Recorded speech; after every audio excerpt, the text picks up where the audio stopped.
this week's episode of Comics Controllers, we talk about characters in comics that we love, but other people hate. We also talk about characters that we hate that other people love. We also talk about Nintendo's dismal earnings and Wii U sales and how that affects the company. All that and more on this, episode 6. Love it or hate it, it's Nintendo.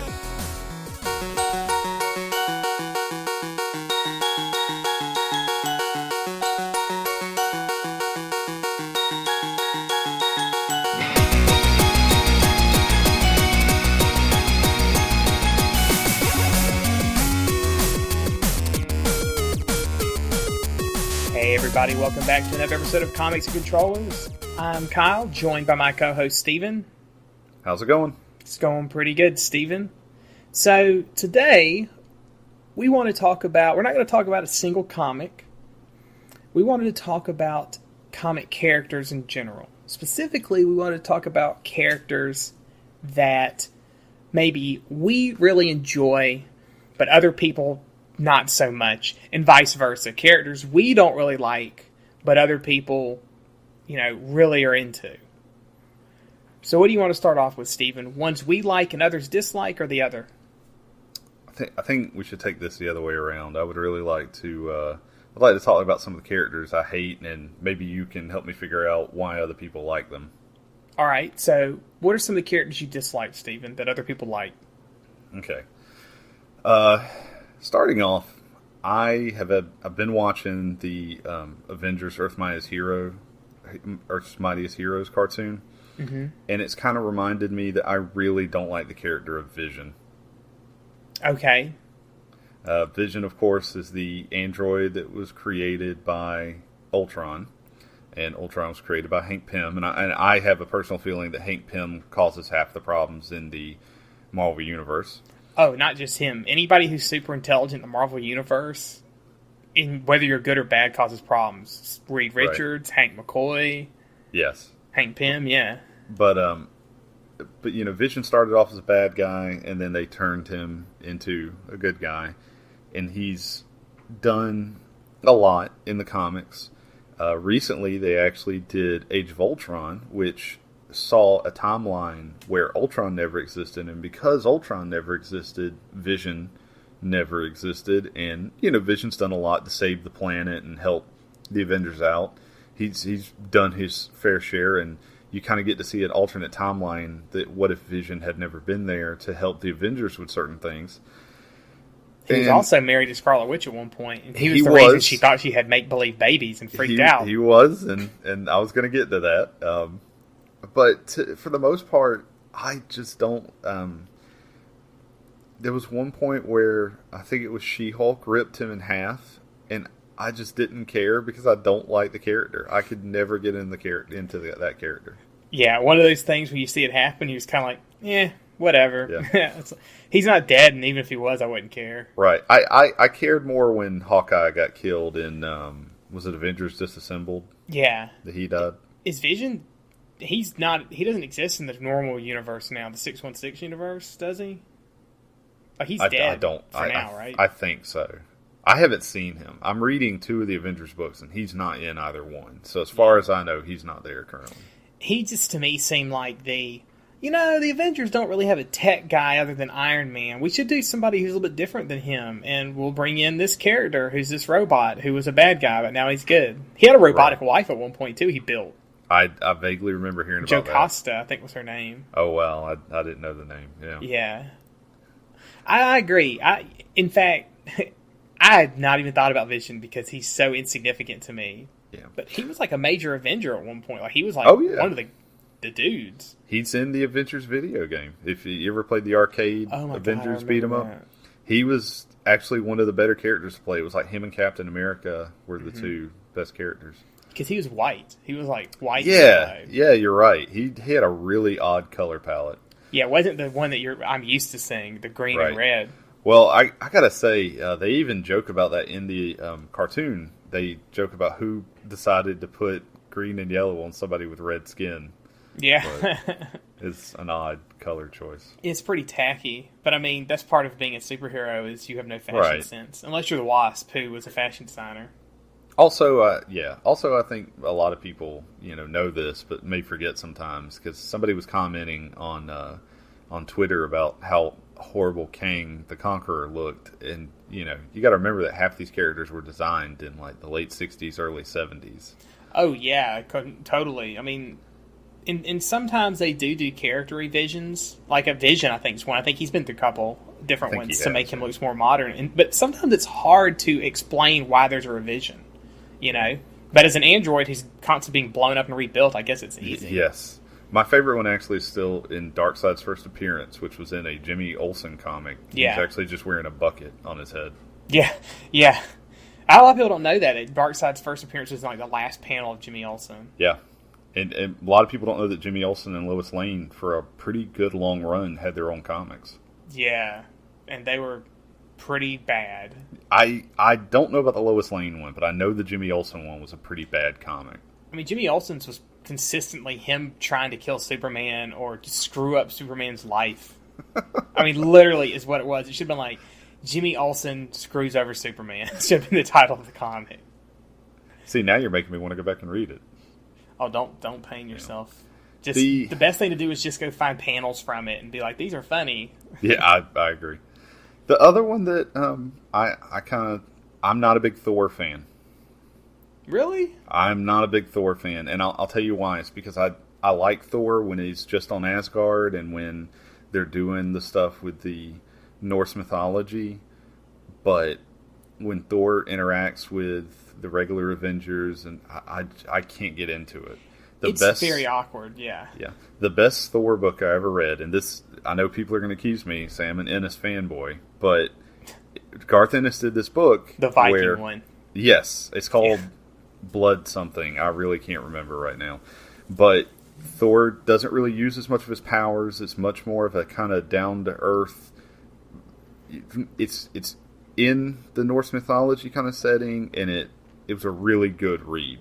Oh, I think I'm thinking of a different one then. Oh, I think I'm thinking of the one where, like, these ancient Vikings come back to life, or they've been lost at sea for all these years, and they arrive in New York City, and they basically start murdering people. Like that's the one. Oh, okay. Yeah. The thing I remember that was when Thor goes to hit the guy, he hits him so hard with the hammer that it snaps his wrist. It was a Max book, so it was gory. Yeah. Oh, yeah. Yeah, it's Ennis, yeah. Yeah, but it was good. I like that story. That is probably my hands-down favorite Thor book of, like a single story. I love it. I think you're right about Thor. Like, I think when he's the Asgard stuff and his own thing, it's as long as there's a good writer on it, it can be very interesting, and he can be a really good character. But the moment he gets involved in other stuff, it just becomes really awkward and weird, and a lot of people can't write it well. He also doesn't mix well with other characters, in my opinion. There's I can't remember the title, but there's a book where he tries to go help the X-Men, and I was like, Thor doesn't even need to be here. I mean, really, if you think about it, on the Avengers himself, I mean, he's like a god. He's way more powerful than a lot of the Avengers, so why do you even need the rest of them? Just go beat them up, Thor. Right. The other two, I think people like a little bit more, but personally for me, I'm not a big fan of the Fantastic Four, and I feel kind of bad saying that because I know that the Fantastic Four really did a lot for Marvel Comics. Mm-hmm. They were the first family. They helped really kind of redefine the team book and make it work, and the only thing I've really liked that I've ever read from Fantastic Four is either stuff that centers just on Doctor Doom. I do like the Thing, but I don't like him with the rest of the Fantastic Four. And Ultimate Fantastic Four was really good for the first two trades. Yeah, I can agree with that on the Fantastic Four, too. I think the problem with him is that, like, they are still kind of this weird family unit. Yeah.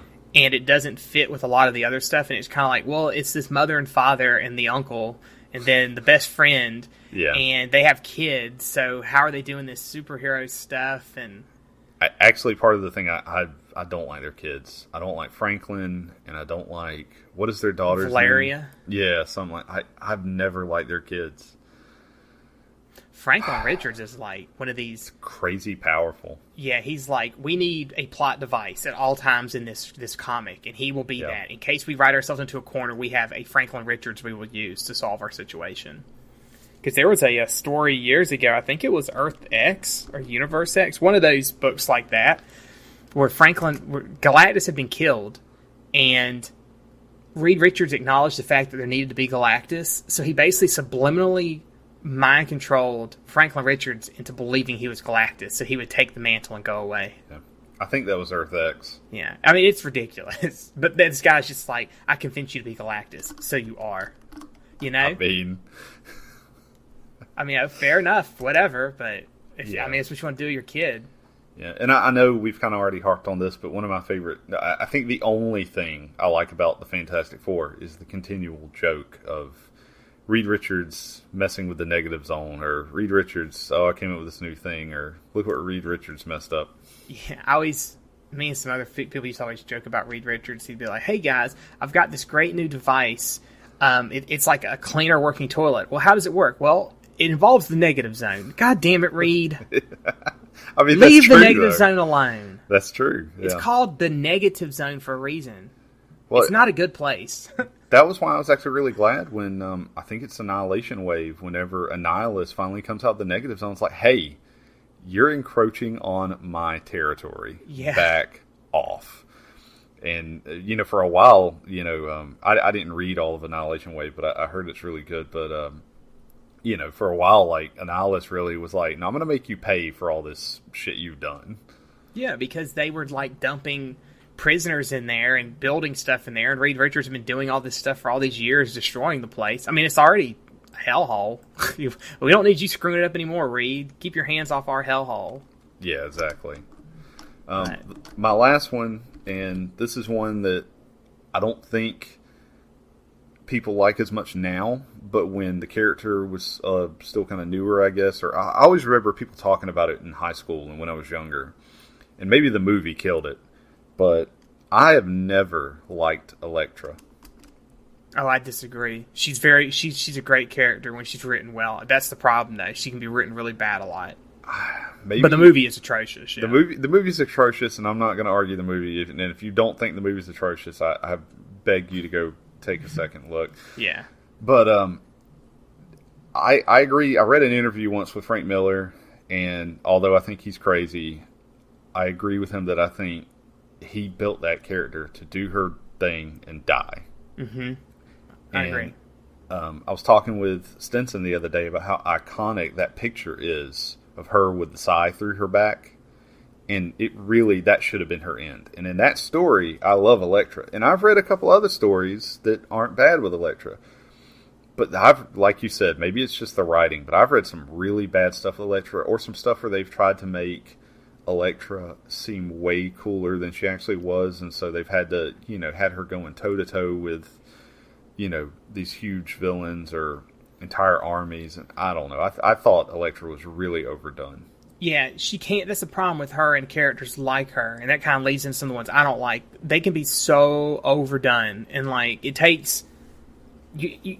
As a writer, I think they need to realize certain characters don't need to show up constantly, and they don't they have a story. Like, she should have stayed dead. That made her better, but by her coming back to life, it pretty much really weakened that whole story.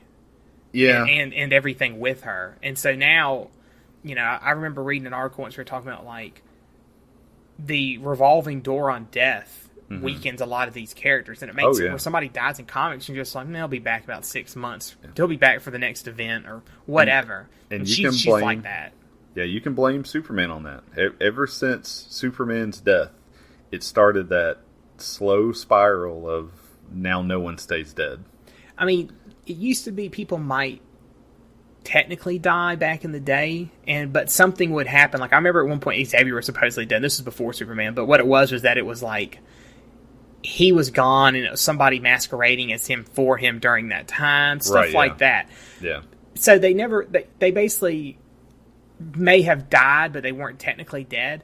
But now, since the Superman stuff years and years ago, now people will legitimately be dead and just straight come back to life. It won't be like, it won't be like soap operas where it's like, I was stranded on this desert island for the last 2 years and I'm back now, blah, blah, blah, blah, blah, blah. It's the, we went and punched death in the face and drug your corpse out, stuff like that. Yeah. A while back, somebody did an article, and this was before they fixed some of this. But a while back, somebody did an article showing how, I think it's 4 or 5 of the characters in the Marvel Universe weren't actually the original characters, and they were all versions that people brought back from other universes to kind of fill that gap. Like, I know Hawkeye, as we discussed, died in Avengers Disassembled, and then I believe he was brought back as the Hawkeye from House of M. Uh-huh. And then Nightcrawler, for a little while, he died in one of the Messiah Complex or one of those big series. And so they were using the Nightcrawler from Age of Apocalypse. Well, yeah, they're just cop-outs. It's a cop-out to bring back characters that people like. Right, and that's my point. Like you said, I'm agreeing with you. Like you said, it's almost like, okay, I think it's weak writing. Some of it is. Some of it's definitely weak writing. And I think some of it's also the publisher, Marvel in this case, kind of pushing on them. It's like, look, people like this character, and you'll get more sales if you bring this character back. I think some of it's like, look, we'll get a boost in sales if we bring Nightcrawler back. But see, I would rather see writers make new characters that are interesting, that I want to read about, rather than, take all these old characters that have been around forever and been through complete hell, and, because then you're not having to invent these new stories with this person. I mean, don't get me wrong, that's harder to come up with good, interesting stuff, but I think that's better. That's why I think a comic like Invincible took off back in the, for Image. This is a universe that didn't exist. This, Kirkman created an entire universe and characters and stuff, so, as you read it, you were watching it develop. But with the X-Men, as somebody who's got back into reading comics, it is hard to keep up with what went on. I was like, wasn't this guy dead? Oh, well, he was, but he came back in this series. Okay, didn't they lose their powers? Yeah, but then this happened and they got him back. Okay, well, wasn't this person in this? But I thought it was another person who wore that outfit. Oh, that was, but now it's changed. It's like, I mean, I agree with you 100%, but you're just going to have that problem with Marvel and DC because they have their way of doing stuff, and they have their way of doing what they think works. Yeah. I was reading the new X-Men book, the where it's just titled X-Men. Yeah.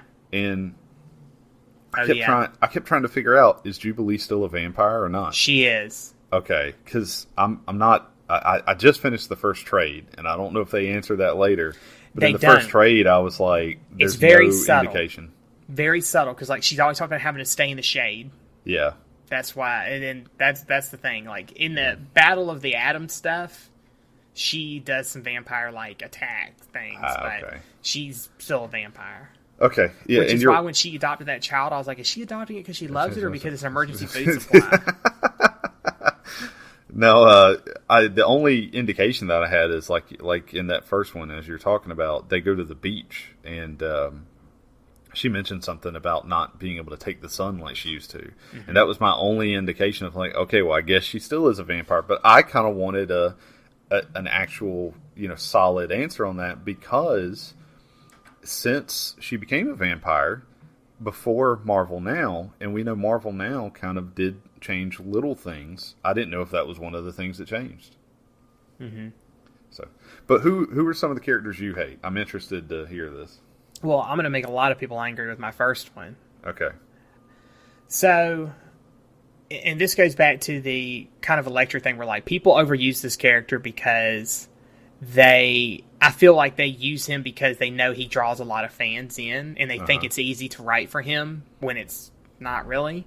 But I think Deadpool is somebody who, I mean, don't get me wrong, I used to like Deadpool, but he's got to be written right. If you write him wrong, he's just goofy clown guy jumping around saying stupid stuff with breaking the fourth wall and cameo appearances from other heroes that he basically makes look like fools constantly. And I just don't like that. I mean, he wasn't always that way. That's the thing. But he's become this type of character. There's nothing wrong with having that, but not everybody can write that well. But they sure as hell try to. I agree with you pretty much 100%. And the fanboys make it worse with him, too. Oh, yeah. I'm 50-50 on Deadpool because I agree with you. It depends who's writing it, and some writers go too far with the break the fourth wall stuff. Mm-hmm. Also, I'm not a huge fan of comedic stuff like that in the comics, especially I could not get into Deadpool Cable, and everybody says Cable Deadpool is really good, but Cable is such a serious character, and it just wasn't working for me. It was okay. I remember reading the first probably 20 to 30 something issues of it, and it just started snowballing badly, and I was like, I can't keep reading this, and I had to stop. I read the first 5 issues, I think, and I just finally was like, this isn't working for me. Also, I will say this, some of the best Deadpool stuff I've read recently, and you'll probably never hear me say this again, was from Daniel Way. Because I'm usually not a Daniel Way fan. Yeah. But he did the Deadpool stuff that all took place during Secret Invasion and not long after that. And that was actually really good. And to me, that was a good mix of we're being funny and we're involving characters like Nick Fury and stuff like that. But he handled it very well where, I don't know, it felt like it was still realistic. There's sometimes, though, I just feel like I'm not actually reading a comic. Like, I read Deadpool Kills the Marvel Universe, and it was okay, but towards the end, I was just like, I'm just ready for this to end. Yeah. So he's one of mine that I just don't I agree. Get into, but a lot of people love. Yeah, he's fan, underdog favorite, I guess. Yeah. And then another one that I don't like that a lot of people do like is Storm. Really? So, yeah. I don't think Storm brings anything to any story that's centered around her. I think they're all pretty bland and boring, truthfully. Huh. I mean, she's a good background character, but every time I've ever read anything where, like, the major focus is on her, it's a snooze fest. Okay, I don't know if I agree with you 100% on that one. We were just talking about the new X-Men series with the all-female team, and I thought she's not cool the focus, though. She is not the focus. You're correct. It's it's the team, but I was really enjoying her in that, and I think one of my favorite young memories of comic books is when I think it was Uncanny X-Men 201, where it's Cyclops and Storm are fighting for the leadership of the team. I don't know if you recall that one, but But I remember watching that, seeing that cover, and to me, I think that was when I realized that Storm could be a bigger character. I also think that the '90s X-Men cartoon helped to me to make me like her more. Yeah, I'll say this: that '90s X-Men cartoon, I thought she was kind of annoying because she couldn't just be like, "I'm zapping you with lightning." It had to be like, "Winds of the west, I call forth to you to bring down clouds of rain." Boom, punch in the face. I knocked her out. We ain't got to worry about her. She was talking too much. Man, you got to have a little drama with that. She had too much drama though in that. And I know I've rewatched some of those recently, and they're still that's the cheesiest part of. I mean, they're all cheesy, but that's uber cheesy. And other people I know have said the same thing. Like, that is the worst part. Is Storm won't shut her mouth and use her powers. She's got to tell you a whole soliloquy about it. Yeah, I love that cartoon. I think the only part that really annoyed me is, and it's not because of the context. It's just every third, maybe every other episode, she has to go by the goddess. At least. Yeah. I'm like, okay, I get it. All right. She does it in the comics a lot now, too. Yeah, I don't get... And see, I don't know. I'll tell you one of the best things I think I ever read with Storm was back when her and Black Panther had been married. Do you remember that stuff? I do, and the best one out of that I remember was the issue of her bachelorette party where she has the weird visions of all the guys she's dated before that. Did you read that issue? I don't think I did. That sounds really weird. It was cool. It was the lead-in. It was like basically her last kind of her brain questioning, because she actually had Jean Grey's dead at this point, and she's having this conversation, mentally with Jean Grey about whether she should marry T'Challa or not. That sounds really weird now. Yeah, but no, that was a good issue. That wasn't one that Eric Jerome Dickey wrote, was it? I think it was. Okay. I didn't read that stuff. I think it was like a 3-issue series that he wrote of her. And it was all in watercolors. If that's not the issue that he wrote, it was the issue right before the stuff that he wrote. Oh, okay. Because it led into, like I said, her deciding, no, this is where I want to be, this is what I want to do, I don't know. But now that I think about it more, there were a couple Storm series that I liked.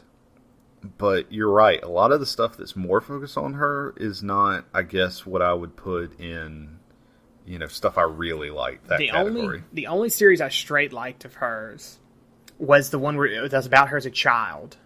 Yeah, I think it was just called Aurora. It was about her as a child living in Egypt as a thief, dealing with the Shadow King stuff, and coming into her powers. That was good. That was. I don't even remember who wrote that, but that was good. everything else, I cannot name another real, like, Storm-focused story that I thought was good. I can think of stories that she was in, or maybe had a part of, but nothing where it's like, oh, this was focused around Storm. That was a really good series. No, because she doesn't. I think they're all kind of bland and they don't really bring anything to it. I don't think she's a bad character on the team. I mean, because first off, she's ridiculously powerful if you think about it. But I don't really think she's one of these characters you should have stories focused on, because I don't think there's any benefit that comes from them. Yeah. It usually brings in characters I don't like. Like, oh, here's a Storm-focused story. It's got Callisto. Like, oh, God. Callisto? For real? You don't like the Morlocks? I don't have a problem with Morlocks, but it's Callisto. It's like she's barely a mutant, and then until they gave her all the tentacle arms, and that was just weird. It was like that was kind of weird. I don't know what they were thinking. But that was Extreme X-Men. That was like the worst of the worst, man. That was like bad. Extreme X-Men started off really good. Yeah, the first trade. Maybe, first trade was good. And then after that, it went pretty downhill. It went downhill pretty quick. It lasted a long time for a comic that was pretty atrocious, truthfully. Yeah. I mean, I know people who liked it, but I did not. The only thing that really came, in my opinion, that came out of there was it reestablished Cannonball and his sister, Paige Guthrie. What is her name? Husk. It reestablished them two as really good characters, but where are they now? Exactly. That's a good question. Probably powerless. Or dead. I don't know. Or both. I do know when all the mutants lost their powers, okay, one of the things that they joke with about the Guthries being inbred is, like almost all of them have either mutant powers or some other form of. Well, I know that like their next brother down after Paige, he had wings or something. I don't remember what his name was because he was in the mansion at one point. And there was one that when all the mutants lost their powers, Beast went to try to help him because without his mutant power, he was dying. And that was actually a really good segue into a lot of the post-House of M stuff. But I don't ever read that. All right, who's next? Well, those are my two that I dislike that other people tend to like. So now let's kind of look at the ones we like. Hold on 1 second. I'm really shocked you didn't say Superman. Well, yeah, but I think he's it's love or hate. Actually, I didn't put Superman because I thought you were going to put Superman. Well, so here's my thing with Superman. I think it was Frank Miller who said this. I may be incorrect, but I'm pretty sure it was Frank Miller who said that Superman's a giant jerk. Because what he does, he has all these special powers and he flies around over everybody's head, constantly flaunting them. It's like he's a huge asshole. He is kind of an asshole. And I just think he's basically another plot device. It's like, oh, well, there's this crazy bad thing going on. Oh, just get Superman to fly around the planet backwards and make reverse time. Yeah. My problems with Superman is, one, he bores the crap out of me. Two, I don't know why. Sometimes he's just too good, and I like characters that are a little bit more complicated. And three, and this is one of the best conversations I've ever read, was one of the interviews where I believe it was Frank Miller and Alan Moore was talking about how Superman sometimes is too powerful, and you have to put him in situations where he's not as powerful, or you have to put in a plot device to where he loses his powers or whatever. And they're talking to Alan Moore, and they're like, if they told you to write a Superman comic tomorrow, and you had to make it where, you could make Superman a likable character and put him in a situation like that, what would you do? And he thought for a minute and he said, Superman in hell. And I still want to read that. Well, that reminds me of what they asked Garth Ennis why he's never written Superman or wanted to. He's like, because I'd have him sodomized by a kryptonite dildo so fast that DC's heads would spin. He said something very similar about that Wolverine. I don't know if you've ever heard his thing about how he hates Wolverine. That's a very understandable thing to hate Wolverine, too, because talk about characters that are overused. I mean, Wolverine at one point was in every Avengers and every X-Men comic. It's like, When does this man have time to sleep and eat? I mean, they even still kind of joke about that in one of the Avengers comics, because he's doing something with the Avengers, and then they go, can't you just call in the X-Men? Yeah. So, making a joke, it's still, hey, you got this other team. Somebody told me something like he lost his healing factor, or he's losing his healing factor, and that's supposed to be how they're going to take him out of a lot of books, because he's going to cut back because he's not as safe anymore. I'm not sure about that. I I'll don't have to know. look that up. Somebody had mentioned it to me. I don't know if that was something that had happened or was happening. But I mean, and sometimes too, like Wolverine, like he might appear now in a lot of books, but he's not actually on those teams. He's just like the X-Men books all take place in these mansions, so you come across a lot of these characters, but he's not necessarily out there fighting with them. But But see, here's the reason I didn't say Superman, because I initially thought about it, but I was like, I can actually think of Superman stories I enjoy. Yeah, I can't think of stories from Storm or even Deadpool that I really enjoyed. Like Deadpool, there might be one or two that were okay, but Storm, there's like not many. But Superman, I can think of multiple stories I enjoyed, including the last movie. I like the last Superman movie. And I don't Superman's know, man. also brought in some great villains. Like that's the other good thing that's come from Superman is he has some really good villains. He does. He has some good villains. I think my biggest thing is that most of the Superman stories that I really enjoyed was stuff that I really like that writer, or it's iconic stuff. But I'll say that's true, because most of the ones I think of, it's like, oh, that was the one that Grant Morrison wrote, or that was the one that Brian Azzarello wrote, or something like that. Right. Yeah. But okay, so you wanted to talk about characters that we like and others don't. That others don't. So name just what's one character that's like that for you? The Hood. I don't even know who that is. Okay. I obviously have to let you borrow some graphic novels.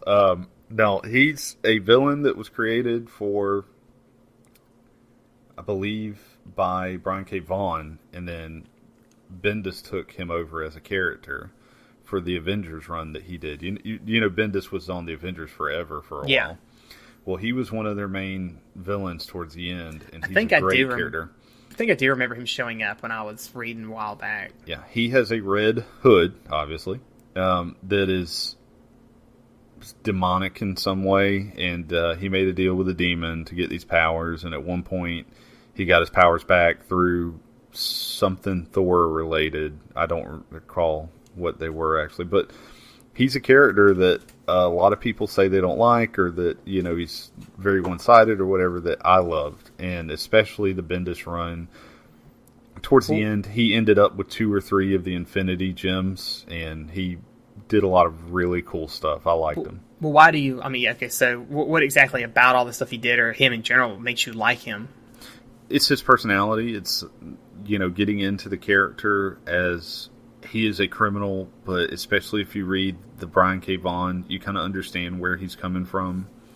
There's a really good part, I believe it's when the Skrulls are invading, where the Avengers come and ask, you know, for his help. I'm sorry, it may be Dark Avengers, I can't remember, but they come and ask for his help, and he's basically like, I'm not helping you, you know, go F off. And as soon as the people leave, he turns around to his guys and is like, okay, we need to do something about the Skrull problem. And everybody's like, what are you talking about? You just told them you didn't want to help. I was like, look, I don't want to help them, but if somebody's going to, you know, invade our home, we have to kick them off. You know, it's like, we're the criminal organization here, not them. Yeah. I think I do remember him a little bit more now that you talk about the Dark Avengers, because I remember him being a villain during that time, but he wasn't anything that stood out in my mind. But that also, I think, was about when I stopped reading, so that's probably why I didn't really get to see him do much. Yeah. If an anti-hero... But he had been around for a while. Yeah, well, it's been a while. If an anti-hero is somebody who does good things and is a hero, but they do bad things to get that accomplished, I'm not sure what the villain version of that is, where sometimes they want to do bad things, but sometimes they'll do good things to help them get to bad things. Anti-villain? Yeah, I don't, that doesn't sound right, but We're coining that phrase right now, anti-villain. Yeah, anti-villain.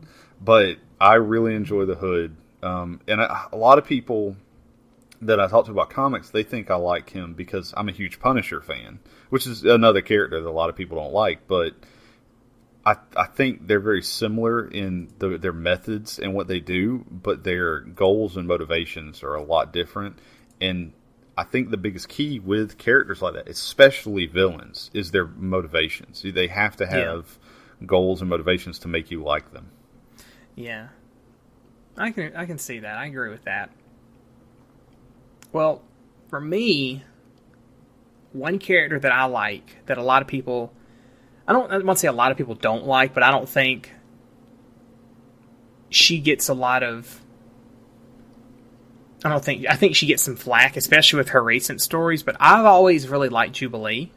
Yeah. I've always thought she was kind of like if Kitty Pryde would have been the little sister to the X-Men, Jubilee would have been that little sister that everybody, she was really spunky and everybody liked her, but like, she kind of probably was really annoying too, like if you were closer in her age. But as an older sibling, you were that person who got to be an influence on her. Yeah. And I always liked her because she was, her powers were different. It's hard to describe. And some of the stories she's been through are pretty good. The recent stuff's kind of wonky.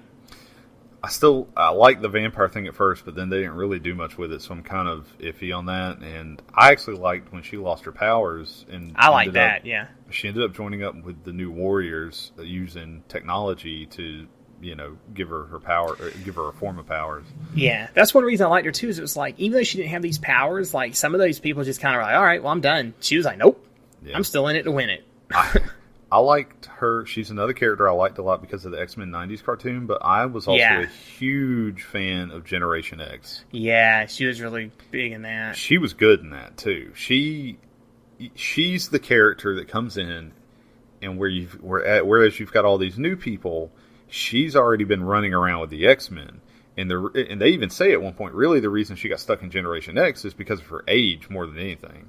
Mm-hmm. So I always liked her in that, even if like the other kids thought she was kind of being a snotty brat. But I think that's what made her so likable too, is that she was kind of bratty, but sometimes it was like a defensive mechanism for her to be bratty, but other times it's because she literally had good reason to be bratty when dealing with them.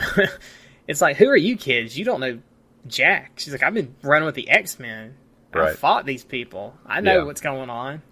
And I'm sorry, but I feel like I have to mention that when I was really hardcore into reading X-Men comics before I took a break from it, I'll never forget that I don't remember the writer's name, but there was this one point in the comics where they were saying like Jubilee was the most powerful mutant on the Earth. Because she's splitting atoms when she does her powers, what they were saying. Right, but that she had all this untapped potential that even she wasn't aware. And so like Xavier figures all this out, and actually he doesn't alter her mind in any way, but he kind of puts in, I think he called them dampeners or whatever, to make sure that when it would be a little while before she found out how powerful she was. And then, of course, because they switch writers, that they never go back to that. That's a downfall of comics, stuff like that. Like suddenly, and sometimes that's good and bad. Like sometimes it's bad when stuff like that's like, oh, there's a lot of potential that something could build from this.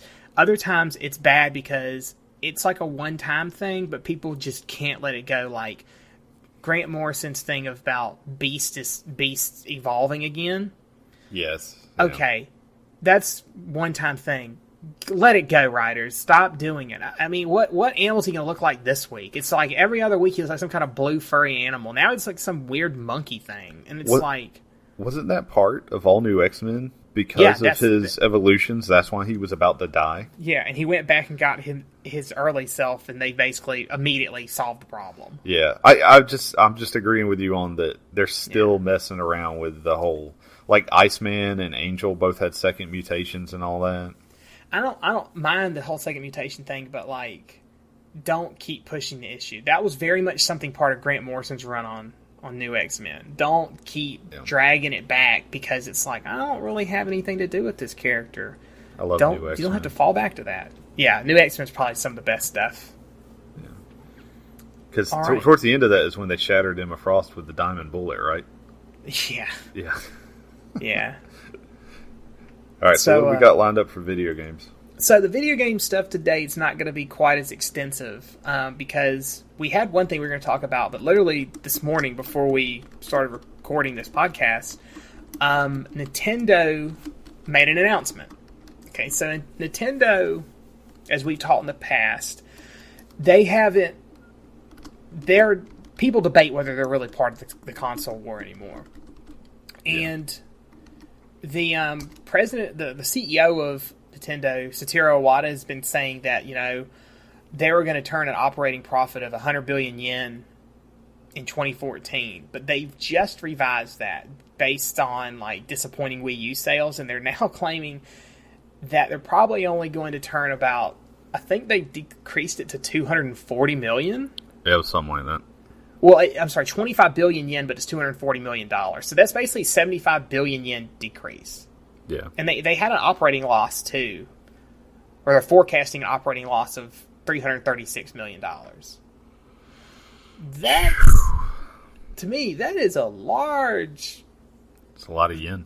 That's a lot. Yeah, that's a lot of money. Somebody somewhere, it's like, I want to say it's like an accounting error, but they've been claiming this for a while because he was claiming that they were going to sell 9 million Wii U's. Yeah, and that number was outrageous. He should have. Yeah. I mean, I don't know why they thought that.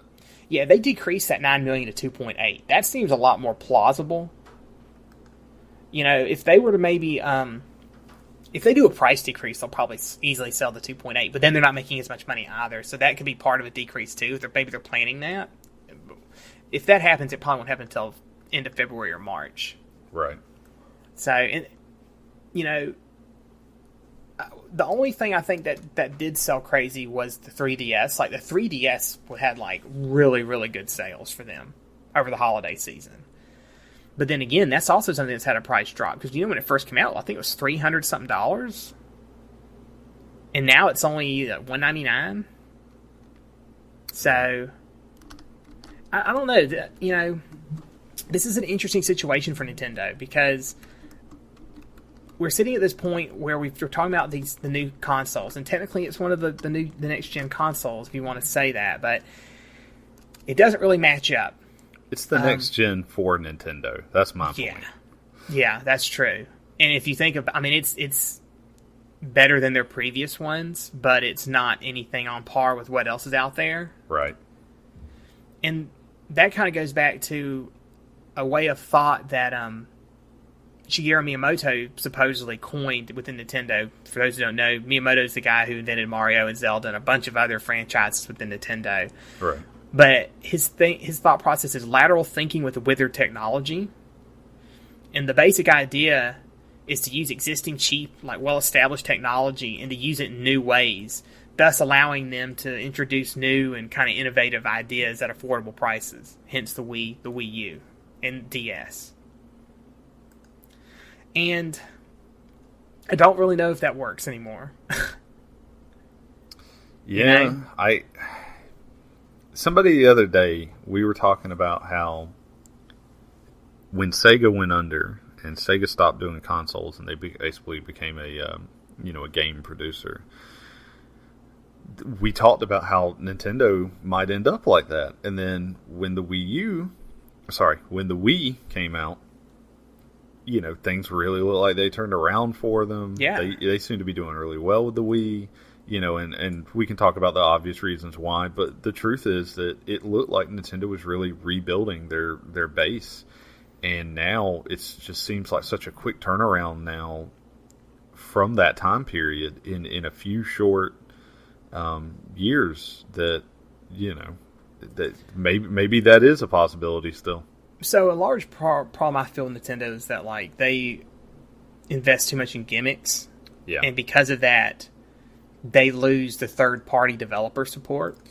Yeah, they have a huge problem. They've always had a problem with third-party developers. It really started during the N64 days when when all the other consoles that were coming out were disc-based, but Nintendo stayed cartridge. They started losing people. And then in the GameCube days when they were like, oh, we're going to make mini discs, everybody else is making normal DVDs, they lost more. The Wii, I think, is what clinched it, and the Wii U's even furthered it.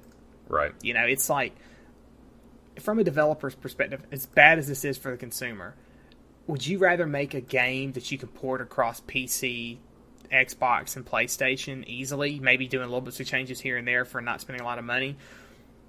Or would you just rather make a game that you have to make specifically for this Nintendo console because of the wonky controls it has? You're going to make more money the other way. There's not that, you know, as is evidence, the Nintendo system's not selling as well. Yeah. And that's why people like EA are like, well, we're not bothering with that system. We don't think it's worth it. And I almost can't blame them. No, I can't either. But what keeps Nintendo going is Nintendo's first-party titles. That's what really... I mean, you don't buy a Wii or a Wii U because you want to play Madden. You buy a Wii or Wii U because you want to play Mario and Zelda and Donkey Kong and Smash Brothers and stuff like that. Yep. But you have to realize when you're buying one of these systems, you're buying it for a handful of games that you maybe get one every 6 months. if you're lucky. That's why you should wait till there's a back catalog and buy it when it's cheap. And we talked about this in one of the earlier episodes. One of the things that Nintendo Wii U did look like it was kind of starting to have going for it was that they were getting several games that we actually wanted to play. But yeah, so I mean, I think another thing with Nintendo though is like it's not like some people are like this might be the nail in the coffin. I don't necessarily think so because until like the last year to 2 years, they've always been profitable. They haven't had years where they didn't make money. Right. You've got your people on the internet who are already talking about how this is the death throes again, but that's just early reaction people on the internet. They just have to revise their strategy and budgets, what they need to do. Well, and that's what I was going to say. Hopefully, they're going to handle this correctly. And I'm not even going to profess to say I know exactly what they should do because they're not going to change the way they work, and I don't have any idea how to deal with their form of strategy on this, but hopefully they know what they're doing, and I think they very easily could and might be able to turn it around, and now that they have some more grounded expectations, they might do well. Maybe. It's one of those things that it's like, how is this really going to affect other stuff they do, though? I mean, like, this decrease in profits or this decrease in expected earnings, that is a pretty big change. That's Is this going to affect future hardware development? Are they going to have to take money out of that? Wow, if they were even doing it? Well, yes, but I also think what's really going to benefit them in the long run, one, the jump between the last gen and this gen was not as great as it has been previously in technology. Mm-hmm. Add to that Sony, I believe, is the one who's already saying they only expect this console cycle for them to be around 5 years. And the shorter the console cycle gets for Nintendo, I think it's better for them because you're going to have even less of a hardware jump. But they're already behind, so that means they've got to even catch up to where people are at now and try to either get ahead or do whatever they're going to do. Right, and they do need to try to get ahead. But what I'm saying is I think they'll have less catching up to do in the long run if the console cycles stay shorter. Possibly. I mean, but the question is are they going to keep trying to be gimmicky, or are they going to maybe try to actually do a console that will actually make money? I mean, I would like to see them do a console that, I hate to say this, but one, drop the controller. Drop the I hear the touchpad controller's nice and all, and I am not a fan of the Wii controller, but drop all of that. Go back to, do what the other consoles are doing. Make a standard controller, but put motion-type controls in the controller. Mm-hmm. Please don't make me blow on your controller to accomplish anything in the game like I have to currently with the, Wii U. But what game is that? In the new Mario game, there's a microphone in the tablet controller, and there's something in the new Mario game that to uncover it, you blow on the microphone. So you basically have to hyperventilate to play the game. Hopefully it's not that bad. But yeah, and I think they've proven, and maybe this is just me, because I'm not a financial person at all, but I think they've proven that if they keep pumping out good stuff like the new Zelda and the new Mario and stuff like that, all they have to do is up their hardware just a little bit, and I think they could make their money back. I don't know. It's hard to say. I mean, I don't think Nintendo's ever made a system at launch other than a consoles. The handhelds are a little bit different. But I don't ever think Nintendo's actually sold consoles at a loss. Like most other ones, when they come out, like Microsoft or Sony, when they release a console, they are at best breaking even, but usually they're losing money on each one. And as time goes on, they're able to make them better, save money on them, and stuff like that.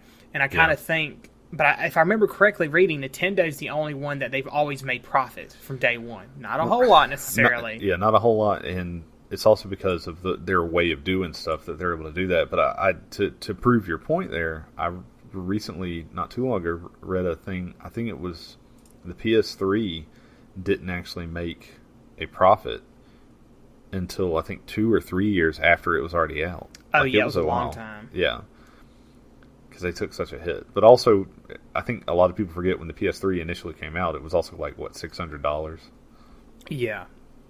And that's the thing. That's why you keep seeing them revise the consoles over and over every generation. It's like you don't just get this is the Xbox and it stays this way until the next one. They keep kind of changing them now because they figure out better ways to make them, cheaper ways of making them, better hardware to use and stuff like that. So over time they can shrink them down, make them cheaper to make, so they can actually start making money on them and hopefully recoup some of the losses that originally came with it. But for the most part, most of them try to make money on accessories and software. Yeah, no, that's 100% true, and I'm hoping that Nintendo can kind of grasp on to what they do well and use their accessories and software and the games and stuff to make up for not selling as many of the systems. And maybe, I think you were the one who said this earlier, maybe they need to take a loss, go ahead and cut the price of the systems to get more of the systems out there. Oh, yeah. And then maybe that'll help sell more games, sell more accessories. In the long run, they might be making all that back. Yeah, I think they need to do like a price cut on the Wii U, maybe $50. Because moving my thing, I would love to see $100, but $100 would take it to $199. A Wii U then would be the same price as a 3DS almost. Yeah. I think 3DSs might be a little less now. Because there was a price drop on that. Oh, was it? Okay. I was going to say, because I looked at the prices for the 3DS not long ago, and I was thinking you'd be correct. Yeah, so 3DSs are... they're about they're 200 still, around about. Just depends on which one you get. If you get the XL, it's 200. If you go for the original one, I think it's a little cheaper.